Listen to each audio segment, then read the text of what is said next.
अस्सलाम वालेकुम viewers, welcome to my YouTube channel. Viewers, हम लोगों ने जो अपने चैनल पे कोर्स का आगाज़ किया है object oriented programming in C plus plus, आज उसका लेक्चर नंबर 2 है। प्रीवियस लेक्चर में हमने देखा थे क्लास के कॉन्सेप्ट को देखा था कि क्लासेस क्या होते हैं, किस तरीके से हम क्लासेस को क्रिएट कर सकते हैं ऊप के अंदर या सी प्लस प्लस के अंदर। ठीक है, तो अगर अभी तक आपने मेरा वो लेक्चर नहीं देखा तो इस वीडियो के डिस्क्रिप्शन में मैंने उसका लिंक दे दिया, आप लोग जाके उसको विजिट कर सकते हैं। क्योंकि जब आपको क्लासेस के कॉन्सेप्ट क्लियर होंगे तभी आप जाके ऑब्जेक्ट्स को अच्छे तरीके से अंडरस्टैंड कर सकेंगे। ठीक है, तो आज हम लोग अपने लेक्चर में ऑब्जेक्ट्स के बारे में देखेंगे कि ऑब्जेक्ट्स क्या हैं, किस तरीके से हम मूव के अंदर ऑब्जेक्ट्स को क्रिएट कर सकते हैं। ठीक है, तो सबसे पहले इसकी आगे हम लोग रियल लाइफ एग्जांपल की तरफ भी जाएंगे, हम इसका सिंटैक्स भी देखेंगे सब कुछ, लेकिन पहले हम थोड़ी सी इसकी थ्योरी डिस्कस कर लेते हैं कि हमें पता चले बेसिकली ऑब्जेक्ट्स हैं क्या।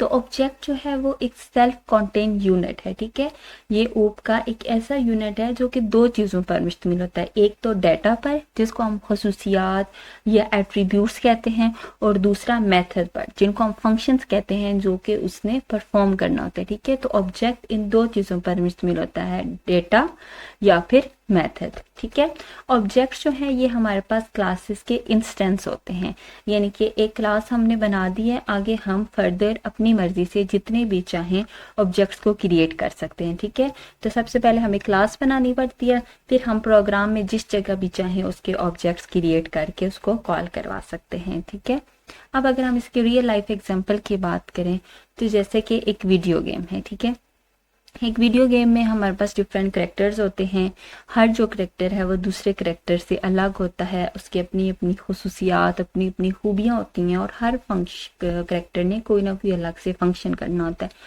अगर इनकी खुसूसियात की बात करें तो जैसे कि हेल्थ के लिहाज से वो अलग होती हैं, ये हेल्थ उनकी खूबी है, फिर डिफरेंट एबिलिटीज़ होती हैं, हाइट है उनकी, कलर हो गया, एज हो गया, और भी मुख्तलिफ चीज़ें आ गई, तो ये सारी क्या है उनकी खसूसियात हैं। ठीक है, और अगर हम उनके फंक्शन की बात करें जो उन्होंने काम परफॉर्म करना है उन करेक्टर ने, जैसे किसी का काम है रनिंग, किसी ने अटैक करना है, देन ड्राइविंग किसी का काम होगा, तो ये डिफरेंट उनके क्या हैं, ये तीनों उनके फंक्शंस हैं। और प्रीवियस में हमने देखा था उनकी एट्रीब्यूट्स। तो इसी तरीके से रियल लाइफ में भी प्रोग्रामिंग के अंदर भी जो ऑब्जेक्ट्स हैं वो ऐसे ही काम करते हैं। जैसे वीडियो गेम अब क्या थी, हमारे पास एक क्लास है, उस वीडियो गेम के अंदर जो डिफरेंट करेक्टर्स थे वो हमारे पास क्या हैं, ऑब्जेक्ट्स हैं, और आगे उन ऑब्जेक्ट्स की खुसूसियात थी, फंक्शंस थे। ठीक है, तो जो ऑब्जेक्ट है वो भी इन्हीं दो चीज़ों का एक पैकेज होता है, एक बंडल होता है, जो कि हमारे कोड को मोर ज़्यादा ईजियर बनाता है हमारे लिए। ठीक है, ताकि हम लोग आसानी से उसको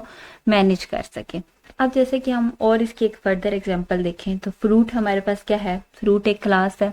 अब इसमें मुख्तलिफ फ्रूट्स आ जाएंगे जैसे एप्पल, ऑरेंज, मैंगो, ये हमारे पास इसकी डिफरेंट कैटेगरीज हैं, और ये क्या है, ऑब्जेक्ट्स हैं। इसी तरीके से अगर हम एक और एग्जांपल देखें, कलर, कलर क्या है, एक क्लास है, और रेड, येलो, ब्लू, ये डिफरेंट हमारे पास क्या है, उस क्लास के, कलर वाली क्लास के ऑब्जेक्ट्स हैं। ठीक है, तो क्लास एक होती है, आगे उसके डिफरेंट ऑब्जेक्ट्स होते हैं। ओके, अब अगर हम इसके सिंटैक्स की बात करें, ऊप के सिंटैक्स, ऊप के अंदर ऑब्जेक्ट के सिंटैक्स की बात करें, कि हमने रियल लाइफ एग्जांपल तो देख ली, लेकिन हम इसको लिखेंगे कैसे प्रोग्रामिंग के अंदर।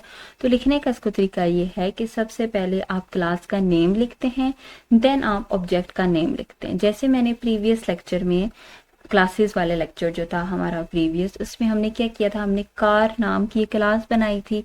यहाँ पे मैं उसी की एग्जांपल ले रही हूँ कि जैसे कि अब कार जो हमने प्रीवियस लेक्चर में बनाई थी, क्लास बनाई थी, यहाँ पे भी हमने वही एग्जांपल लिया कार की, और आगे सी जो है ये क्लास का नेम है, और ये ऑब्जेक्ट का नेम है। यहाँ पे मैंने ऑब्जेक्ट का नाम सी रखा है, आप अपनी मर्जी से कोई भी नेम रख सकते हैं जो भी आपको वैलिड लगे। ठीक है, तो ये हमारे पास इसकी एग्जाम्पल है।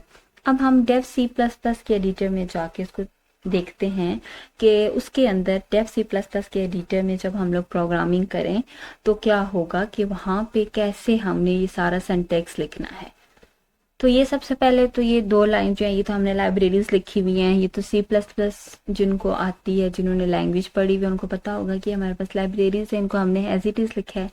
ये हमारे पास क्या है कि यहाँ से हमने क्लास बनाई है। क्लास आपने एक बात याद रखनी है, क्लास हमेशा मेन फंक्शन से पहले बनती है। यहाँ पे देखिए ना, वैसे तो लाइब्रेरीज के बाद मेन फंक्शन आ जाता है, लेकिन यहाँ पे हमने मेन फंक्शन नहीं लिखा, हमने क्लास बनाई है।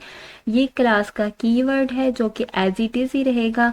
ये आगे मैंने क्लास का नेम रखा है जो कि है कार। आप अपनी मर्जी से कोई भी वैलिड नेम रख सकते हैं। ये कर्ली ब्रेसेस हैं, कर्ली ब्रेसेस के अंदर दो चीजें हमने मेंशन की।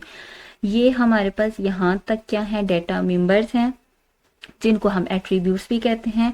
और ये हमारे पास जो ब्रैकेट में हैं, ये हमारे पास क्या है, मेंबर्स हैं, फंक्शंस हैं। ठीक है, यहाँ पे आपको समझाने के लिए मैंने एक फंक्शन के अंदर आउटपुट रन करके दिखाया था कि आपको ज़्यादा अच्छे से समझ आ जाए।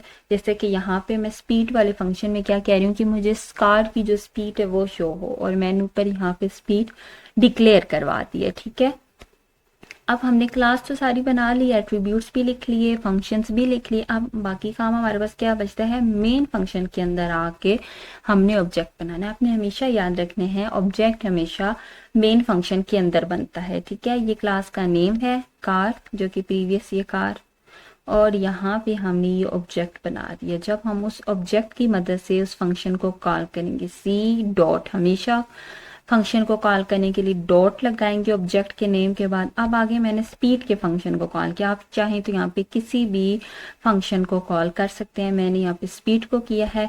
अब जब मैंने ऑब्जेक्ट नेम डॉट फंक्शन का नेम आगे मेंशन कर दिया, अब मेरे कंपाइलर को पता चल गया है कि उसने मुझे स्पीड के अंदर वाली जो वैल्यू है वो क्या करवानी है, डिस्प्ले करवानी है, आउटपुट करवानी है। तो आप इसी तरह से एक ही क्लास के मुख्तलिफ ऑब्जेक्ट्स बना सकते हैं। ठीक है, मुख्तलिफ जितने भी चाहें आप इसके ऑब्जेक्ट बना सकते हैं। तो व्यूवर्स, ये था हमारा आज का लेक्चर, जिसमें हमने देखा है कि हम किस तरीके से ऑब्जेक्ट्स को क्रिएट कर सकते हैं।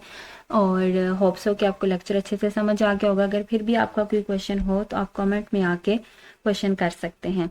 तो इंशाल्लाह नेक्स्ट वीडियो में हम ऊट के फर्दर कॉन्सेप्ट को देखेंगे। तब तक टेक केयर, अल्लाह हाफिज़।